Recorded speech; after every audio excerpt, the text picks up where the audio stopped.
Hello everyone, welcome to Dr. Prim's Thought Space. I am Primrose Jikomborero Joylene Bima and I create content about research, career development and wellness.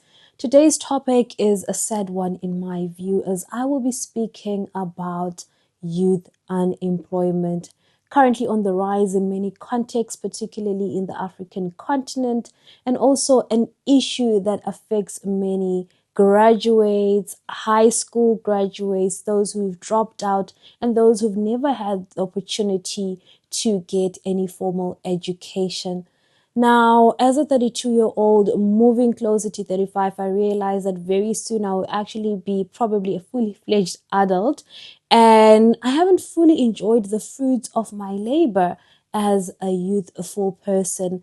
And of course, this is not something that is peculiar to me or just maybe the youth from where I come from, originally the country of Zimbabwe.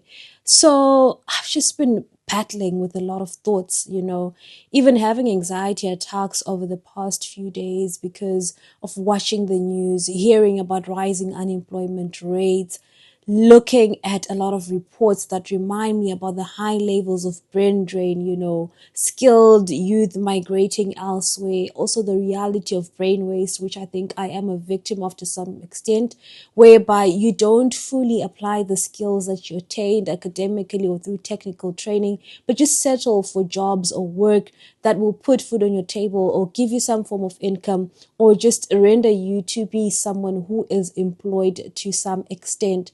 So that underemployment, I think, doesn't even require someone to leave the country to be settling, but even people who are residing in their own countries find themselves doing jobs that would mean that they're better off than not having any at all.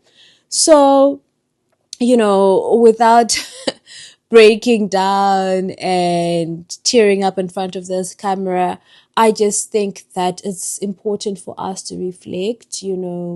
This is a generation, particularly of millennials, that I belong to, where many have not realized the dreams that they were promised or that were supposed to be guaranteed by them working hard in school, by them working hard to attain particular skills, by them ensuring that they safeguard themselves from, behaviors that would lead, for example, to teenage pregnancy, behaviors that would lead to them, for example, struggling in poverty because of not having calculated lives.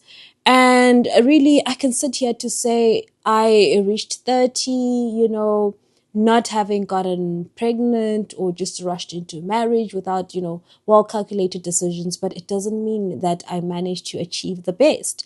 Fair enough, being well-calculated person means that I'm not in worse off misery than maybe I would have been, if I had brought a child to earth without being ready to take care of them, if I had expanded my family without, the financial bandwidth to actually do that. So where did we go wrong? Where did I go wrong? Where did the rest of the millennials go wrong? And where might some of us be going wrong, to the younger generations? Personally, I don't think there is one answer for this. Yesterday, I was on X. I had to actually log out because this thread was about how, oh no, you studied the wrong degrees and now you're suffering. Make sure that, future generations or current generations in university are actually studying towards, mathematics, science, nursing, becoming a medical doctor, an engineer, or an accountant. People were speaking about how you need to stop following career pathways in law or the humanities, the typical fields that have always been receiving the most criticism.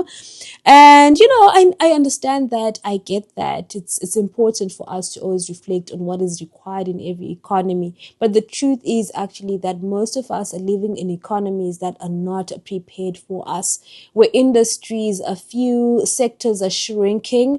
And also right now I was just thinking about that reality of how many young people would have loved to work in international non-governmental organizations or even local governmental organizations, non-governmental organizations rather, in their countries, are currently in a state where they cannot, due to underfunding, reduced funding of projects, case example of US aid.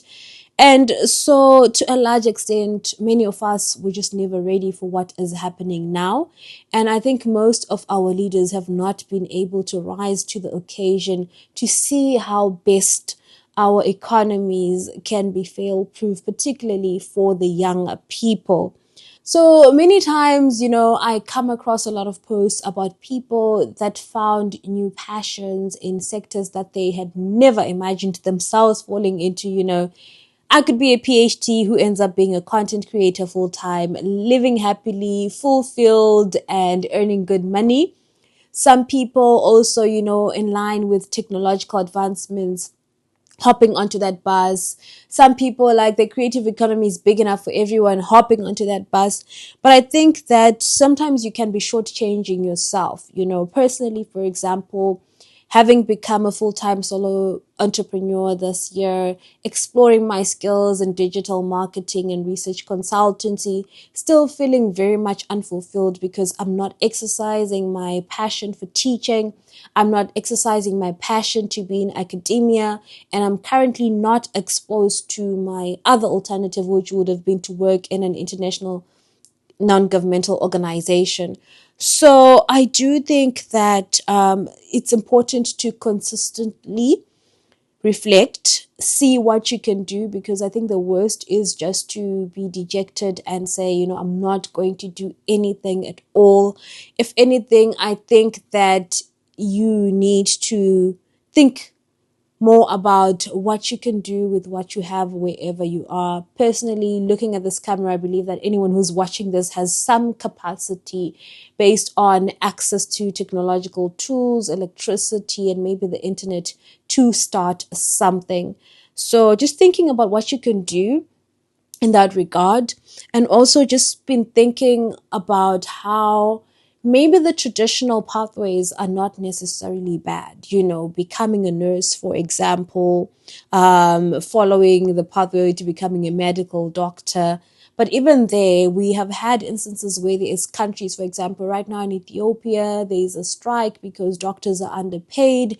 We know contexts where doctors graduate and there's no work positions for them. So to just realize that even then, one needs to be multi-skilled no matter what career pathway that they follow. And to be multi-skilled may mean that you may not always be prepared.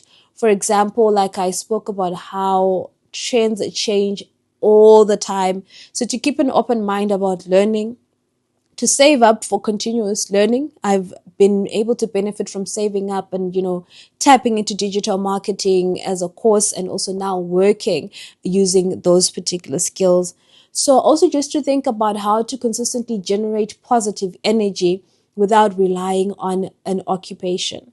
Many people find joy in the work that they do, and I can easily reflect on what that meant for me when I was in academia.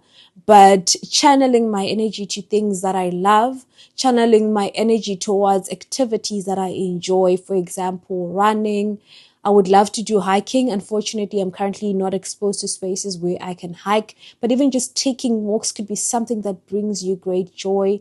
Taking healthy naps might be helpful, as long as you balance taking naps and having an active body, because that is important at the end of the day. So without saying much, I just want to say that I'm here to encourage you to keep keeping on, which is something that I myself am doing, to remind yourself that you've not done anything wrong, and to extend grace to yourself to say, okay, if my calculations were not as helpful, what can I do based on the information that I know now? Reach out to people that have done things differently. Also, focus on listening to or watching or reading about stories that have a positive aspect to them, as opposed to, of course, the news that we are bombarded with, and, all these issues that make us feel more disgruntled, that make us feel anxious. And if it will help, do stay away from spaces that might make you feel otherwise. It could be taking a break from LinkedIn, creating a balance between visiting the sites to look for opportunities and actually to just scroll through other people's successes and all these other controversial statements about, you should have done this instead of that. And then at the end of the day, sinking dipper. into depression. So I hope that while the name or title of this video made you click and you thought, we're going to be weeping through this, you also get out of this session feeling a bit more relieved and feeling that you can do something. I do not come with all the answers. I am also still on the path of questioning, but just to say, welcome to this space, because the thought space is for us to think together and to just, do this life journey together. Thank you for watching. If you've not subscribed, please consider doing so. I will need subscriptions very soon because I'm also hoping to start earning an income from YouTube. It's goodbye for now.